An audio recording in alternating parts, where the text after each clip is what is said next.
रात का वक्त था। असम के आसमान में सन्नाटा पसरा हुआ था, लेकिन उसी सन्नाटे में एक खबर गूंजी, जुबिन गार्ग इज नो मोर। जो नाम असम के दिल की धड़कन था, जो आवाज़ लाखों के जहन में बसी थी, वो अब सिर्फ एक याद बन चुकी थी।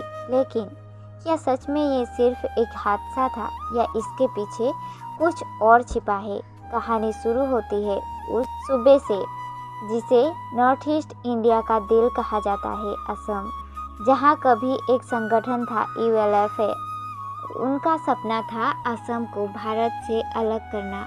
उनके नियम कठोर थे। कोई कलाकार हिंदी या बांग्ला में नहीं गाएगा, जो बोलेगा मिटा दिया जाएगा। हर कोई डर गया, हर कोई चुप हो गया, सिवाय एक नाम के, जुबिन गार्ग, जिसने कहा जो करना है कर लो, मैं गाऊंगा और भाषा में। और फिर शुरू हुई धमकियों की बारिश, लेकिन जुबिन कभी झुके नहीं, क्योंकि वो सिर्फ गायक नहीं थे, वो असम की रूह थे। कहते हैं जुबिन के अंदर आग थी जो ना सत्ता से डरती थी, ना संगठनों से, वो दिल से। 19 सितंबर, सिंगापुर का एक लग्जरी होटल, स्विमिंग पूल में कुछ सेकंड का सन्नाटा, और फिर अचानक एक स्प्लैश। दुनिया ने कहा डूबने से मौत, लेकिन लोग बोले नहीं, जुबिन ऐसे नहीं जा सकते। पूरा असम फुट फुट कर रो पड़ा। सड़कें जाम, मंदिरों में प्रार्थनाएं, लाखों लोगों की भीड़ सिर्फ एक झलक के लिए। 15 लाख से ज़्यादा लोग एक साथ। इतिहास में पहली बार ऐसा दृश्य देखा गया। लेकिन जुबिन सिर्फ एक सिंगर नहीं थे, वो आंदोलन थे। बचपन में जब उनके पास बस एक साइकिल और एक कीबोर्ड था, तब भी उन्होंने सपना देखा था असम की आवाज़ दुनिया तक पहुंचाने का। कहा जाता है बचपन में ही माँ इल्ली ठाकुर ने उनके शुरू में जादू देख लिया था।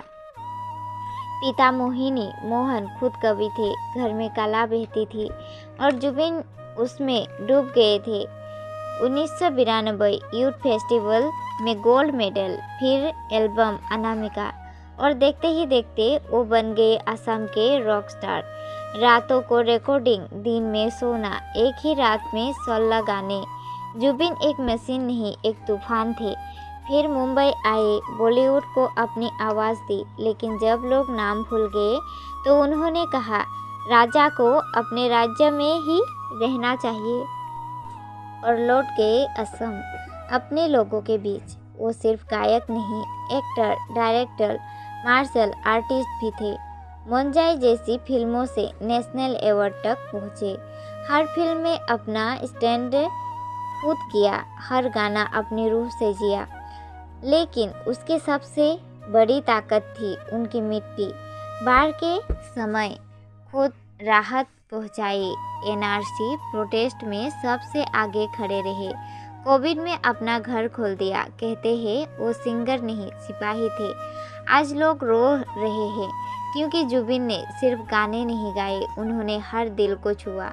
उनका जाना एक अंत नहीं, एक शुरुआत है, एक ऐसी कहानी की जो शायद अभी अधूरी है, क्योंकि असम की मिट्टी अब भी कहती है जुबिनदार मृत्यु हुआ नहीं, त्यों गीत जीवंत आसे।